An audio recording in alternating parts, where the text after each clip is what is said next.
always enjoyed games that tackle my spatial awareness, especially when said spatial awareness is part of solving a game's puzzles. I can't quite put into words why I enjoy games like that so much, but if I were to hazard a guess, it's because they tend to purposefully ignore the limitations imposed on games that attempt to recreate reality in some way. So many of the biggest hits in gaming tend to go for what passes for realism, and yet, when given a medium where you can do whatever you can imagine, even a concept as simple as walking on walls is often overlooked. And I don't want to discredit realism too hard. I'm also a big fan of immersive sim games, and those necessarily have to include a certain amount of realism. But I do wonder why so many games eschew the more fantastical elements that games as a medium allow. Suffice to say that when I saw Youropa among the games that Humble Bundle had on offer this month, I jumped at the chance to play it because it seemed perfectly up my alley. Youropa is in essence a puzzle platformer that has you traverse a fragmented floating version of Paris. The gist is that your character has suction cups instead of feet, which allow you to walk on any walls or ceilings you encounter. At first, your movement is strictly limited to mere walking, so the way you move between surfaces is restricted to ones that feature a curved ramp that connects both of those surfaces. In that regard, it's very similar to Etherborn, a game I've played earlier this year. You can check out my thoughts on that game by clicking on the card. Unlike Etherborn, which had gravity shift altogether when you walked from one surface to a perpendicular one, Youropa keeps gravity always pointing in the same direction. This means that while you can descend from higher surfaces to lower ones while you're oriented the right way, the same isn't true while you're walking on a ceiling, for example. So you have to constantly be aware where gravity is actually pulling you, lest you walk off an overhang and fall to your death. Thankfully, your little character, which you get to customize in a variety of ways by the way, has a little rope tied around its leg, which always gives you an indication of where down is. Similarly, your character's walking animation changes depending on its orientation, leaning to the side while you're walking on walls or having its arms dangle towards its head while walking on a ceiling. So there's always enough feedback to not lose track of your orientation. The game also offers a generous option of zooming out the camera to get a general overview of any given level, which is a godsend, and it even builds a few of the puzzles around it by hiding stuff in the places where you can only see by zooming out in the first place to view surfaces you can't actually visit.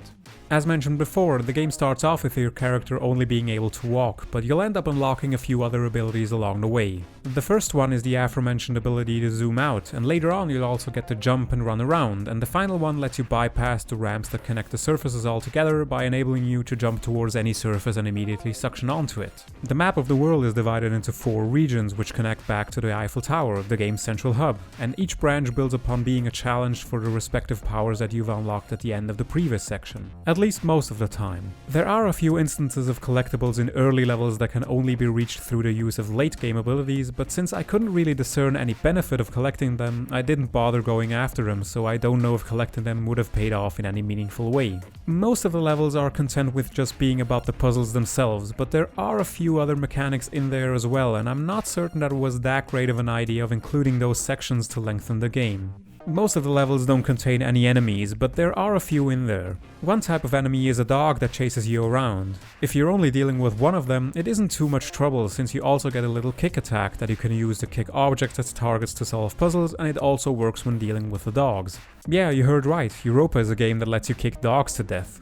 I'm sure it didn't occur to the developers to phrase it like this, but there are no two ways around it. You can kick dogs to death in this game. If you're under attack from multiple dogs or one of the larger brutes, chances are you're either supposed to outrun them altogether or deal with them by getting them wet. See, your own health bar is represented by the amount of paint you have on your body. Every time you get wet, take damage or fall off a level, you lose some amount of paint and therefore some health. There's no real penalty for running out of health though. The level just resets entirely, so I found that if I was running low on health by the end of a level, I just purposefully dropped to my death at the start of the next one to receive a free new health bar. Similar to you, the enemies are also allergic to water, so if you can catch them in a stream of running water, they'll perish in seconds.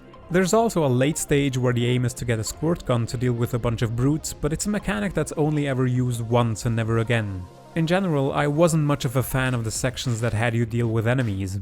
I was more interested in the perspective puzzles rather than figuring out how to deal with or circumvent the enemies. The second type of alternate mechanic the game introduces are a variety of vehicles and levels covered in grease that let you slide around, where you basically have to complete an obstacle course in order to unlock the exit of the level. This is where the game really shows that its movement mechanics and the controls thereof weren't designed carefully enough for these sections to be all that enjoyable. They don't add add much in terms of excitement to the game and only serve to detract from the central gameplay hook. You'd usually find this type of content in a game that's more centered around mastery of some kind of action gameplay, but as mentioned, the gameplay simply isn't tight enough for these sections to be fun. Thankfully, these sections are in a clear minority vis-a-vis the actual puzzle levels, and those are a lot of fun to figure out. Despite my overall dislike of the levels that feature enemies or the obstacle courses, there's enough genuinely good puzzle solving to be done in Youropa that I can definitely recommend it. It's nothing groundbreaking by any stretch, but it's competently executed with nice visuals and a pleasing soundtrack.